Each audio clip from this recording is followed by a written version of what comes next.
Olá pessoal, bom dia, boa tarde, boa noite. Aí a hora que você estiver me assistindo, seja bem-vindo, eu sou o professor Rogério Melo e você está aqui no canal Professor Rogério Melo. Também me siga lá no Instagram, Professor Rogério Melo. Será um prazer estar sempre com vocês, tá ok? Pessoal, vamos continuar no TDAH 03, né? E aqui, diagnóstico diferencial. Qual que é o diagnóstico diferencial que nós estaremos aí fazendo para TDAH? É transtorno de oposição desafiante.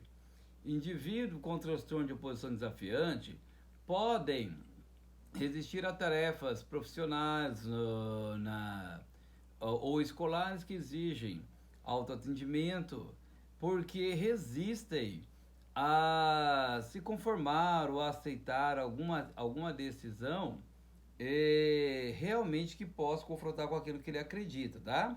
Então eles são muitas vezes resistentes a se conformar com as exigências do outro. Lembra lá do síndrome da Gabriela? Nasci assim, vivi assim, vou morrer assim.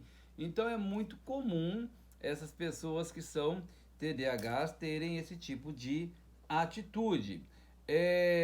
Caracterizado por negatividade, hostilidade, desafios. Tais sintomas devem ser diferenciados de aversão à escola ou tarefas de alta exigência mental, causada por dificuldade de manter um esforço mental prolongado, esquecimento de orientações e impulsividade, que caracteriza os indivíduos com TDAH.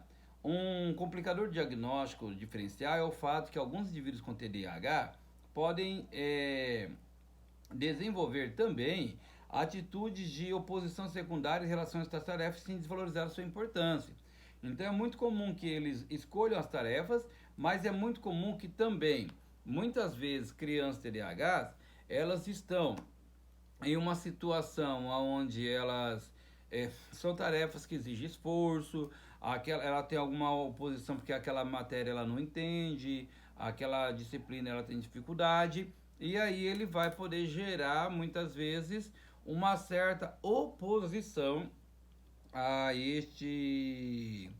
a tal situação. Ela vai ter uma oposição, é claro, a tal ideia, a tal sugestão, a tal assim ordem. E aí acaba que ela sai da sala, ela não quer ficar, ela fica incomodada, ela incomoda os outros, ela fala demais, ela se incomoda na cadeira. E muitas vezes as pessoas também são associadas a situações como essa. Tanto é que no canal tem uma aula que eu deixei aqui, sentar, imitar, dentro da situação aí de crianças TEA, mas que também serve aí para crianças TDAH quando tem situações desafiadoras. O TDAH e o transtorno explosivo intermitente. O TDAH e o transtorno explosivo intermitente, ele compartilham níveis elevados de comportamento impulsivo. Entretanto, indivíduos com transtorno explosivo intermitente apresentam agressividade importante dirigida aos outros, o que não é característico do TDAH. E não tem problema em manter a atenção como se vê no TDAH. Além disso, o transtorno explosivo intermitente é raro na infância. O transtorno explosivo intermitente pode ser diagnosticado na presença de TDAH. Então ele pode ser TDAH, não necessariamente este transtorno explosivo, ele é uma característica que faz parte do TDAH, mas pode estar presente sim. É raro, mas pode estar presente sim. Aquela pessoa que se explode, aquela pessoa que estoura com facilidade. Também quero convidá-lo a dar uma olhadinha aí no canal, Meltdown ou Shoutdown, que é um vídeo que eu gravei exatamente falando sobre as crises na criança autista, para perceber se é uma criança TDAH e também uma criança TEA. Porque muitas vezes você parte do pressuposto que aquela criança é TDAH, mas será que ela não é TEA também? Será que ela também não é autista? E aí vê outros transtornos do neurodesenvolvimento, atividade motora aumentada, que pode ocorrer no TDAH, deve ser diferenciada do comportamento motor repetitivo, que caracteriza transtorno de movimento estereotipado, e alguns dos transtornos do espectro autista. No transtorno do movimento estereotipado, o comportamento motor costuma ser fixo e repetitivo, balançar o corpo e morder a si mesmo, enquanto a inquietude e agitação no TDAH. Então, você não precisa, não confunda a estereotipia que já existe às vezes na criança que é TEA, realmente com a mesma situação na criança TDAH. Por quê? Porque muitas vezes o que essa criança ali tem, o que essa criança está realmente apresentando é algo que vai muitas vezes além apenas da criança TEA, além da criança que é TDAH. Ela tem ali uma situação de um transtorno explosivo que pode ir além apenas de uma CID. Então, o estereotipado é TEA. Estereotipado sempre, né, para ele ter aquele momento de concentração, aquela coisa toda, ele para ali. Não parar quieto, o levantar, ou ficar, ou sofrer, ou não parar quieto, não desejar parar, fazer de tudo para que ele não permaneça ali dentro do mesmo ambiente, na mesma cadeira, sentado e assim por diante, ele já vai ser uma característica que vai ser muito comum na criança que é, no caso aqui, a criança TDAH. Ok, pessoal? Não confunda uma coisa com a outra aí.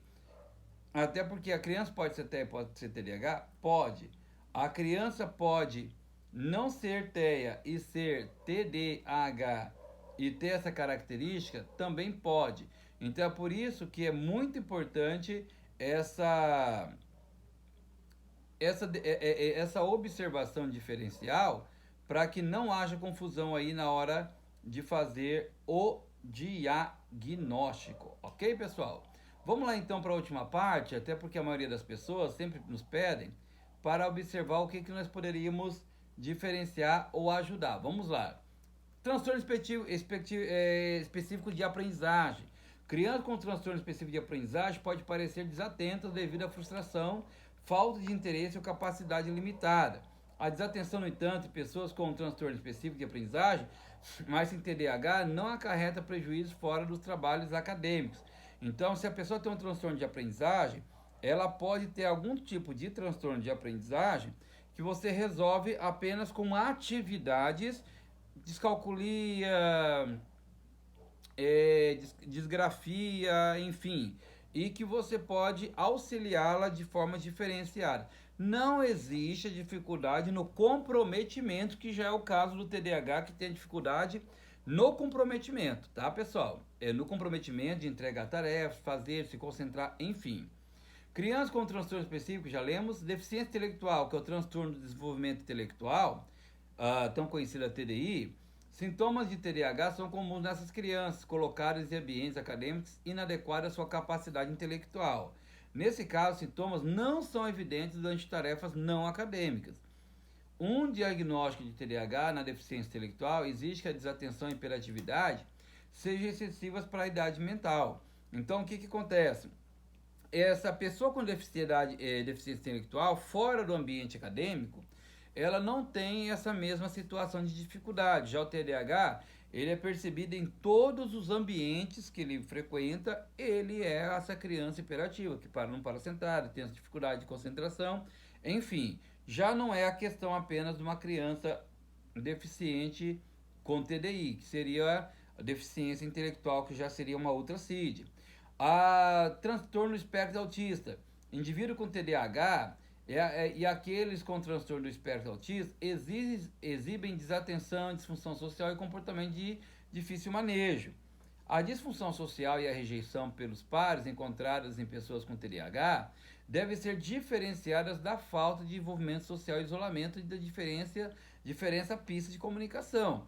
Como nós falamos, o autista ele já tem muitas vezes dificuldade social, o TDAH já não, ele se mete nas conversas, ele conversa com todo mundo, ele cansa às vezes até a conversa, e aí, enfim, já não é uma característica apenas de ser TDAH. Ele pode ser TDAH e pode ser autista? Sim, mas não quer dizer que por ele não ter uma socialização boa, ele não ter uma socialização tão agradável, ele também não seja TDAH agradável, não seja TDAH, pode ser TDAH autista.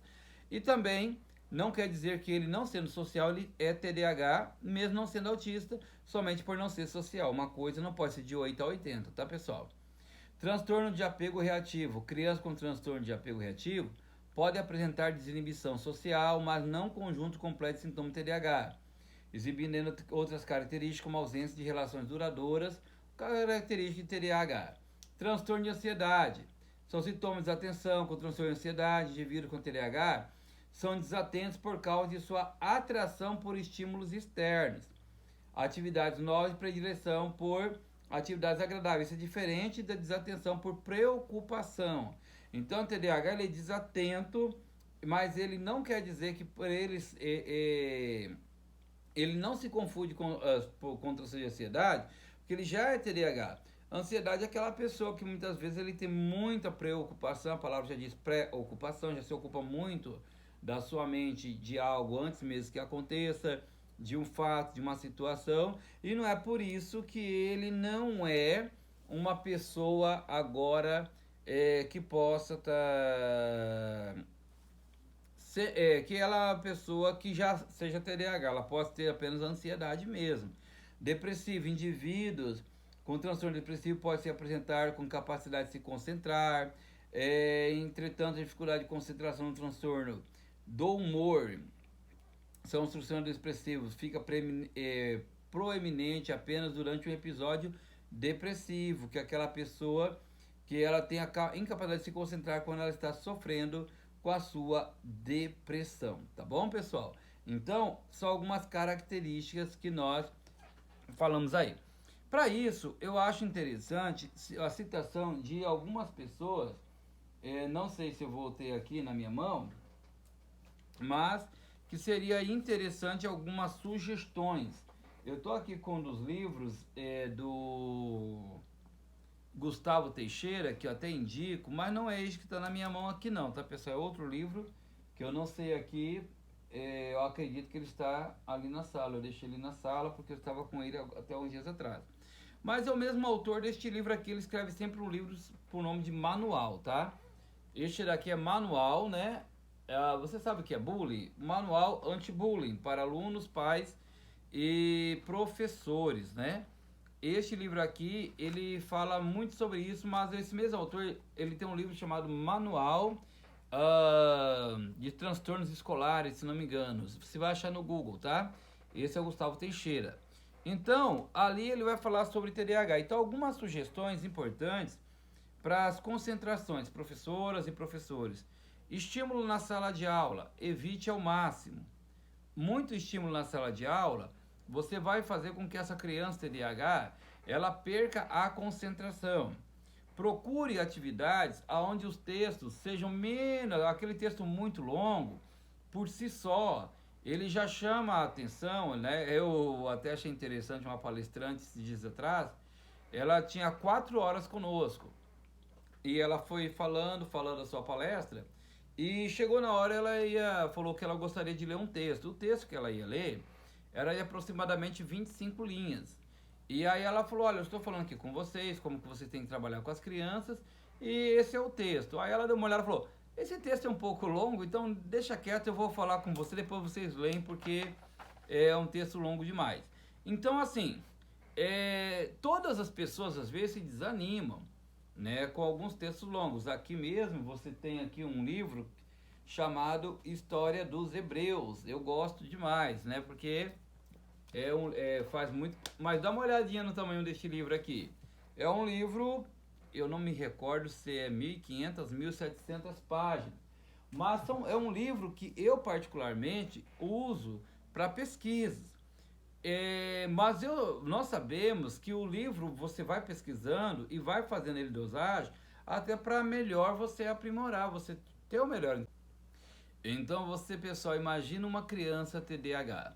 Então, sempre procure textos que sejam não tão longos, atividades que envolvam atividades que possa ter o trabalho ou em grupos ou em trabalho que tenha uma concentração mais divertida do que o silêncio, fica quieto, não participa. Deixar com que a criança possa estar interagindo, mas que ela entenda o momento certo de falar, né? Ela vai ficar inquieta, você vai dizer a ela que daquele momento certo de falar. Usar o tão querido e amado reforçador, que é algo que é muito importante na sala de aula para uma pessoa atenta aquilo que chama a atenção, aquilo que atrai a criança, isso é importante. Eu vi esses dias atrás uma professora que assim foi magnífica a ideia, gostei demais. Ela falou assim, professor, a criança ela é TDAH e ela não parava sentada. Então eu falei com a professora, todas as atividades agora que vêm impressas, ela gosta muito de alguns heróis dos Vingadores.